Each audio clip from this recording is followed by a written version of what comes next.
E aí, Renatinho? E aí, Manequim? E aí, Mandu? E aí, Senna? E aí, Zarzi? E aí, Ideia? Fala aí, Lelê. E aí, Shampoo? Como é que tá o filho Creme Riz?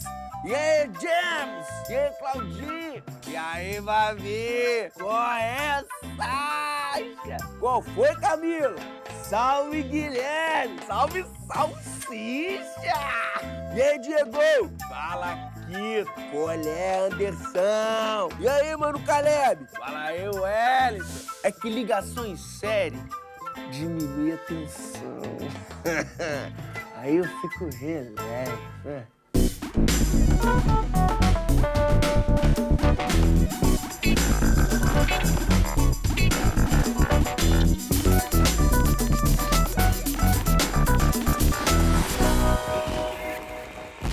Hora do Enem no ar, hoje é dia de Física. Mas antes, aquele aviso. Perdeu algum episódio? Vai lá no site tvescola.org.br ou no canal do YouTube, youtube.com/tvescola. Aproveita e se inscreve.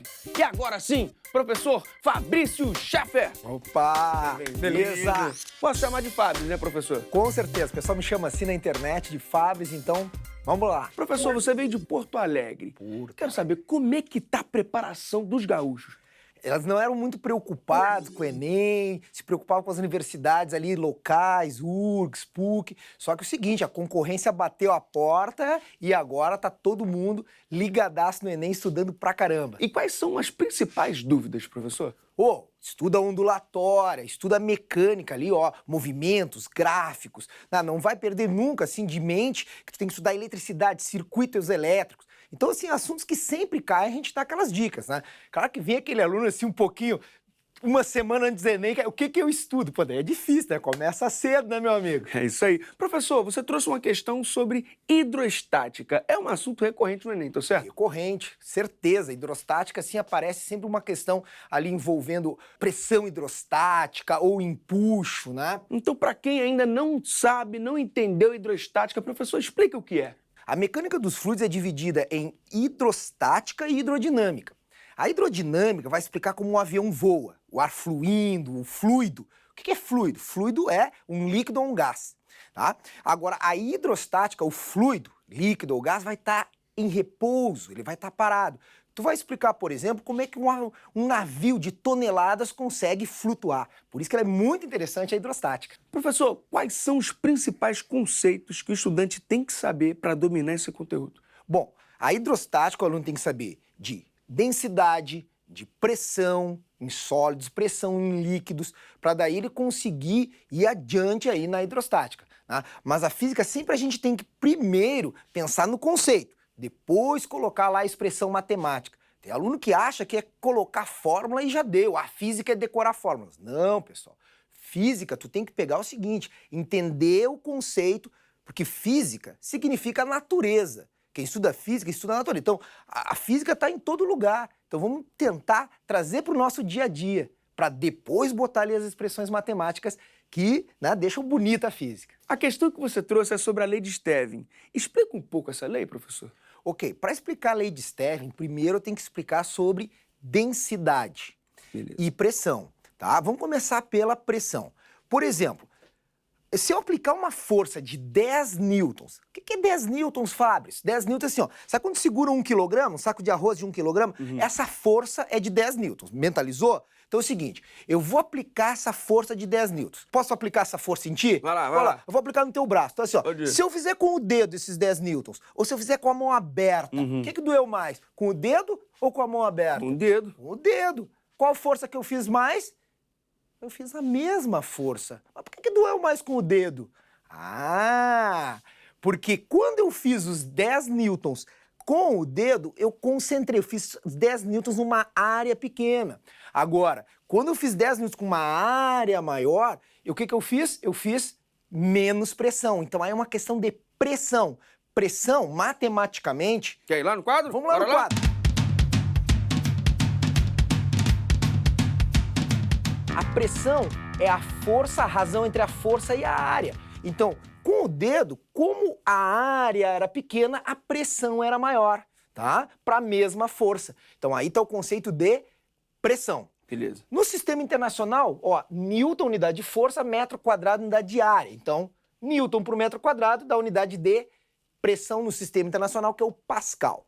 Agora, um outro conceito que a gente precisa é o de densidade. A densidade, matematicamente, é massa por volume. Mas antes da matemática, vamos entender o que é densidade. Beleza. Quando eu era pequeno, eu achava que 1 litro, uma garrafa de 1 litro, de qualquer líquido era 1 quilograma. Sabe o que eu não conhecia? Eu não conhecia o conceito de densidade. Porque se tu pegares, por exemplo, sabe quanto é que tem um litro de óleo de cozinha? Não. 800 gramas mais ou menos, não é 1 quilograma. Então, cada substância tem muito átomo juntinho ou átomos mais separados. Isso vai determinar a densidade. Então, para a água estava certo. Para água, né? Para a água, ó, a água tem 1 quilograma por litro. Já o óleo de cozinha tem 0,8 quilogramas, que são os 800 gramas, por litro. Então, agora que a gente já sabe pressão e densidade, a gente pode ir para o Stevin. Para entender a questão, a gente tem que entender o seguinte.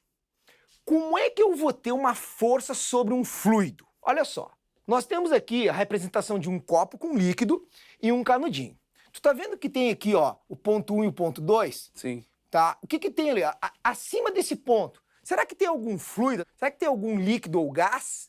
Tem. Tem. Que líquido, que gás tem? É oxigênio e tudo mais. A Tem atmosfera. a atmosfera Nós inteira. temos ao redor da Terra uma camada chamada esfera, atmosfera, camada de ar ao redor.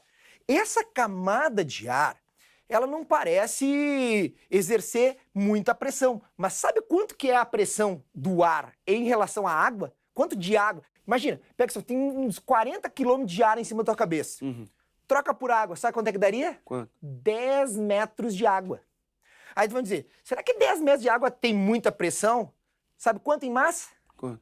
1 tonelada. Lantes, tem um copinho plástico por aí? Ih, tá aqui, professor. Opa, beleza. Olha só, por que que 1 tonelada de ar não me esmaga? Pelo mesmo motivo que esse copinho não é esmagado. Tem a pressão atmosférica que tem aqui fora, tem aqui dentro. Então, como não tem diferença de pressão, não vai ter a força. Agora, não sei se você já brincou assim, ó, pegou um copo assim, ó. Olha o que aconteceu. Quando eu suguei o ar, não fui eu que amassei, foi a diferença de pressão. Porque eu suguei o ar, a pressão ali dentro diminuiu. Aí a atmosfera esmagou. Então tá aí o teorema de Stevin, ó. Tendo uma diferença de pressão, ó, é que vai ter a força. Só vai ter força se tiver. Esse P aqui, na verdade, é a diferença de pressão. Então, num canudinho, o que que a gente vai fazer aqui, ó? Olha só. Tá aqui o canudo. Tá aqui o canudo. Tem um ponto fora e um dentro. Beleza? É. Aí eu coloco a minha boca aqui e o que que eu faço? Sugo. Sugo o ar. O que que eu fiz com a pressão ali dentro? Diminuiu a pressão. Diminuir a pressão. A diferença de pressão causa força e faz o líquido subir. Tem a ver com aquela pressão exercida ali na porta da geladeira? Isso, exatamente. Inclusive já caiu questão no Enem. Porque o que que acontece? Tu abre a geladeira, tá? E ali dentro tem ar frio. Aquele ar frio, quando tu abriu, ele já escorre por baixo. No que tu fecha, a pressão interna da geladeira fica menor do que a externa, que é a atmosférica. Esse delta de pressão, essa diferença, né, fora é maior que a de dentro. O que acontece? A atmosfera fica empurrando e trancando a geladeira. E aí tu fica brigando com a geladeira. O que acontece com a geladeira velha?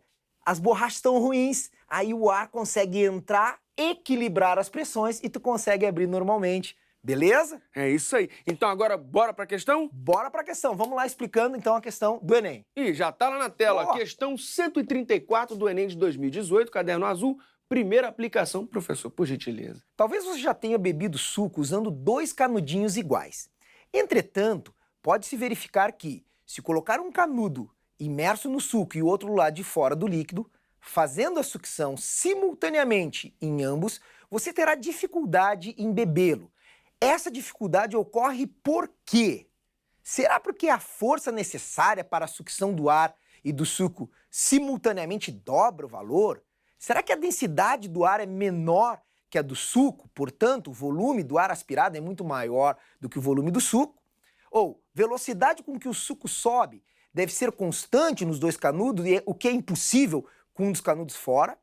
Peso da coluna de suco é consideravelmente maior que o peso da coluna de ar, o que dificulta a sucção do líquido? Ou Será que a pressão no interior da boca assume praticamente o mesmo valor daquela que atua sobre o suco? Para responder essa questão, olha aqui, eu fiz um desenho e nesse desenho aqui o que nós temos? Aqui está a representação da boca, tá? E o que acontece? Ponto 1, nós temos a pressão atmosférica. Ponto 2 é aquela pressão que eu já sei que eu tenho que, sugar o ar para diminuir a pressão e ter diferença de pressão. O que acontece se tem um canudo fora, Eu nunca consigo diminuir aquela pressão, porque eu vou sugar e vai entrar ar e a pressão na minha boca vai ficar igual à atmosférica. Se a pressão na minha boca fica igual à atmosférica e aqui atmosférica, eu não tenho a pressão diferença e de vai ter pressão maior atmosférica. E se eu não tenho diferença de pressão, não tenho força para o líquido subir. É por isso. Então, qual a alternativa? A alternativa E de Equador. A pressão no interior da boca assume praticamente o mesmo valor daquela que atua sobre o suco. Tá ali, E de Equador.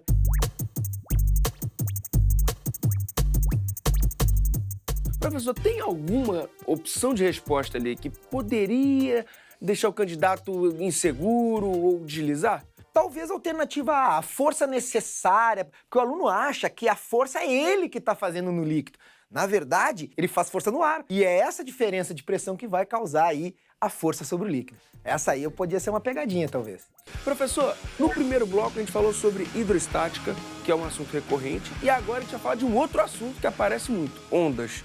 Por que esse assunto é tão importante? Nossa, muito importante pela quantidade de questões de ondulatória e ótica, também a gente pode incluir junto. E professor, o que o pessoal precisa saber para não levar um caixote dessa onda? Olha só, de ondulatória aparecem geralmente 3 questões clássicas. Uma sobre equação da propagação da onda, que nós vamos ver hoje, outra sobre fenômenos ondulatórios, difração, refração, polarização, interferência, isso aí sempre aparece, e outra de acústica. A acústica é o estudo do som. Então, esses 3 assuntos, pode crer, vai aparecer na tua prova. Eu vi que você preparou ali um esqueminha. Professor, explica pra gente esse esquema. Com certeza. Só que é o seguinte, antes de explicar o esquema, eu quero te mostrar o seguinte. Eu vou pegar a onda que a maioria das pessoas conhece. Imagina eu e tu numa piscina. Boa. Piscina. Eu tô numa extremidade, tu tá na outra extremidade. A piscina tem profundidade constante e eu vou chegar e vou fazer assim na água. Vou bater com o dedo na água. O que eu fiz? Fiz uma perturbação na água e essa perturbação vai chegar em ti. Tu vai estar lá do outro lado, daqui a pouco, chegou a onda da água. Essa é a onda na água. Eu podia ficar batendo constantemente, com frequência constante. Frequência é um conceito muito importante, pois a ondulatória também tem a frequência da onda. Eu estou batendo na água. Quantas vezes eu faço ondas por segundo? Eu posso bater uma vez por segundo. Sim. Mas eu posso bater 2 vezes por segundo. Ou eu posso bater 5 vezes por segundo. Quando eu faço tantas ondas por segundo, isso se chama hertz. Então, o que é uma onda de 10 hertz? São 10 ondas por segundo. Então, esse é um conceito importante, conceito de frequência. Mas vamos lá, a gente está na piscina, certo? Certo. Aí eu estou na piscina, eu de um lado e tu do outro lado. Se tu pegasse o relógio, no momento que eu bati, fiz uma onda, ela está se propagando. A onda transporta energia de um lugar até outro lugar. Se tu medisse o tempo que a onda demorou entre que eu fiz e chegou em ti, a gente pode medir a velocidade dessa onda. Agora sim, vamos lá. Bora lá. Sabe como é que a gente mede a velocidade dessa onda? Como no movimento uniforme. Então tu vê que agora tem uma conexão lá com outro assunto da física. Sim. Então olha aqui, a velocidade, quando o movimento uniforme, é o deslocamento no tempo, tá? Então, se tu souber a distância de uma borda a outra e calculou o tempo, tu vai saber a velocidade de propagação. Isso aqui vai ser fundamental para a gente resolver a nossa questão selecionada de hoje. Olha aqui, eu desenhei aqui também uma ondinha. Isso aqui é uma onda transversal. Cada cobrinha dessa daqui é uma onda. Tá? Então vamos contar junto aqui quantas ondas tem. Olha aqui, ó. Uma onda, Certo. 2 ondas, 3 ondas. 3 ondas. Digamos que isso aqui demorou um intervalo de tempo, sei lá, 1 segundo. Então eu estaria fazendo 3 ondas Por segundo. por segundo. Então, vai dar o quê? Olha a frequência. É o número de ondas em um certo intervalo de tempo. 3 ondas por segundo, 3 hertz. Unidade de frequência é o hertz, certo? Beleza. Agora, uma outra grandeza importante é o período da onda. Período é o tempo para uma das oscilações.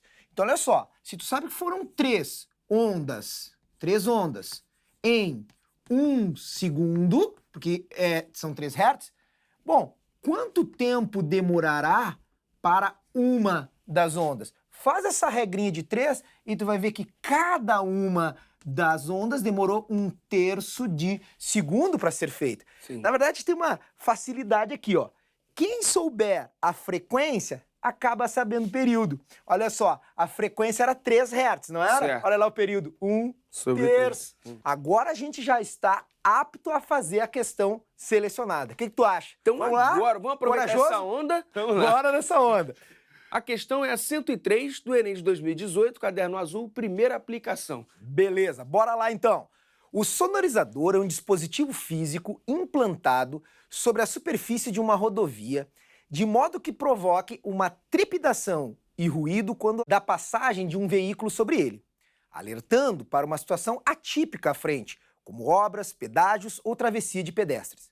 Ao passar sobre os sonorizadores, a suspensão do veículo sofre vibrações que produzem ondas sonoras, resultando em um barulho peculiar.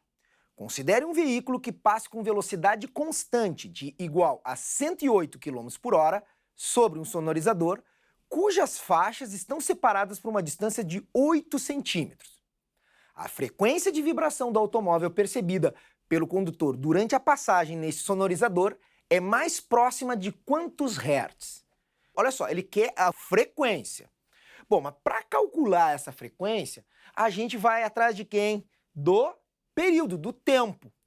Bom, como a onda se propaga com velocidade constante, olha aqui, ó, deslocamento por tempo, a gente só vai inverter de lugar. A gente vai tocar esse cara para cá, esse cara para cá. Olha aqui, eu vou descobrir o tempo. Quanto tempo demorou? Porque o sonorizador tá batendo ali, né? Dá um barulho, tá batendo. Então demora o tempo entre uma batida e a próxima batida. O intervalo de tempo entre uma batida e uma batida é o período. É o período. Tá certo. Então, o que nós vamos fazer? Nós vamos ter que pegar deslocamento por tempo. Ele me deu. É 8 centímetros e 108 km por hora. Só que tem que ficar muito esperto aqui, hein? Porque Unidade a medida. habilidade importante. Não tem nenhuma prova do Enem que eles não cobram transformação de unidades. Então vamos lá. Como é que eu converto de centímetro para metro? Essa é relativamente fácil, né? Ó, divide por 100, tá? Porque centímetro é centésimo, é 1/100 do metro. Aliás, eu vou te dar uma sugestão. Faz assim, ó. 8 centésimos, centi de metro. Pô, muito mais fácil usar fração do que usar... Tu Número sempre decimal. pode transformar aqui, ó, número com vírgula para uma fração. Inclusive, pode até, ó, dar uma simplificada. Dividir por 2, dá... Ó, fica um pouquinho mais fácil. Sim. 4... Pô, mas dá mais ainda, né? Sim. Dá mais, né? Dá mais uma vez, divide por 2 de novo. 2, 25. 25... Tá, então eu vou usar esse número para o deslocamento, 2 por 25. Agora, eu tenho uma outra transformação, que é de quilômetro por hora para metro por segundo. Aqui é simultâneo, eu transformo quilômetro para metro e hora para segundo. Então tem um númerozinho mágico aqui, que é o 3,6.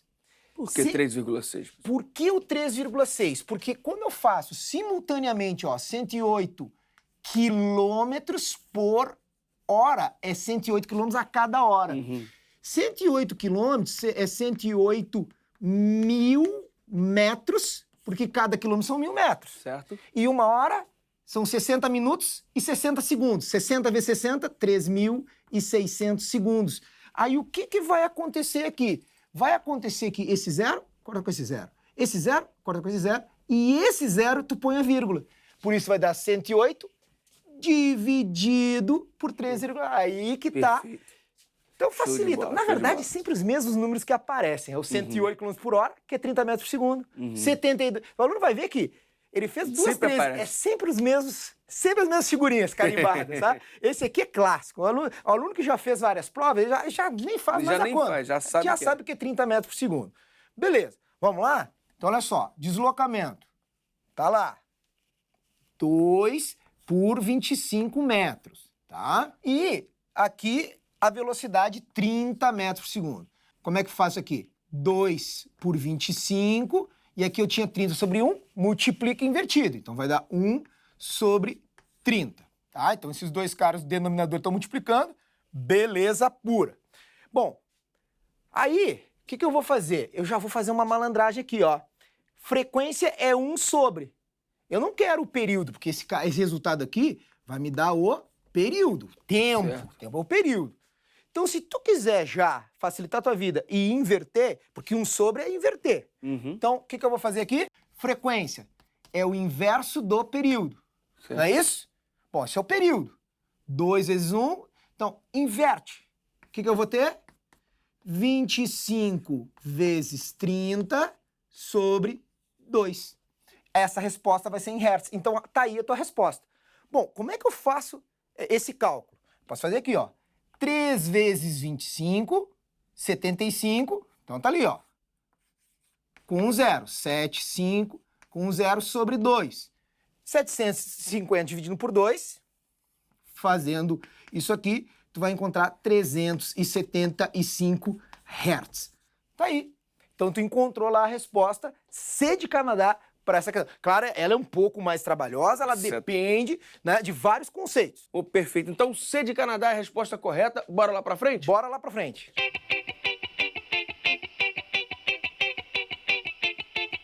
Professor, física tira o sono de muita gente. Então, assim, pensando nos assuntos que a gente abordou aqui hoje, qual é a dica, o conselho para estudar durante o restante do ano?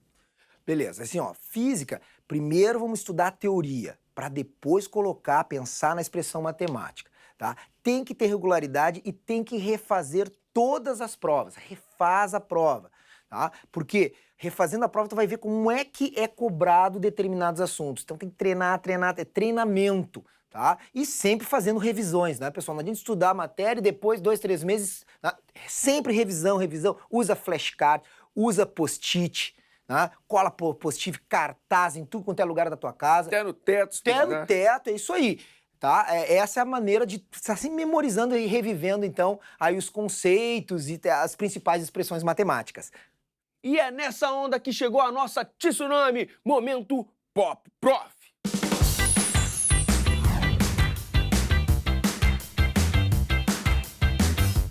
Hidrostática pode ser foco de dengue? Hidrostática, foco de... Poxa, hidrodinâmica não dá. Tu não tem foco de dengue. Tá certo, muito bem relacionado. Nem tinha pensado nisso, olha só. O que você diria para aqueles que se importam apenas com o físico? Físico ou físico como Albert Einstein? Isso tem que se importar, né? Um baita físico, né? O gato de Schrödinger não é um caso explícito de maus tratos aos animais? Mas, na verdade, essa brincadeira é sobre a teoria das probabilidades, né? Estados quânticos são estados de probabilidades. Então, colocam um veneno dentro de uma caixa com um gato, né? Poxa, hoje em dia, realmente, hein, ele ia ser pego. Mas é uma brincadeira, uma analogia para perguntar como é que está o gato. Será que ele está morto? Será que ele está vivo? Para a pessoa entender que, na verdade, ele está, probabilisticamente, 50% morto e 50% vivo. Até quando vocês seguirão desprezando o atrito? Desprezar o atrito é uma maneira de a gente fazer um problema mais simples e depois o atrito, a gente coloca o atrito. Mas o atrito realmente é uma campanha. Eu vou começar, a gente já vai começar pelo atrito. Só que começar pelo atrito é sacanear o aluno, né? A gente começa já sem atrito, uma situação ideal, os corpos são esféricos, todos bonitinhos. Aí depois a gente começa a ir pro mundo real. Atrito é isso aí, mas é verdade, sacanagem com atrito. E eliminando qualquer atrito, esse foi Fabris no Momento Pop Prof. E se você quiser estudar esses e outros conteúdos dessa disciplina, a TV Escola acabou de lançar o percurso educativo de física. Então corre lá, tvescola.org.br/percursos. Professor, muitíssimo obrigado mesmo pelo bate-papo, por toda a ajuda. Prazer foi meu, conta comigo aí. Vou contar, hein? Pode Já me falar, chamar. volte sempre. Pode me chamar, tô aí. Então, beleza, muito obrigado mesmo.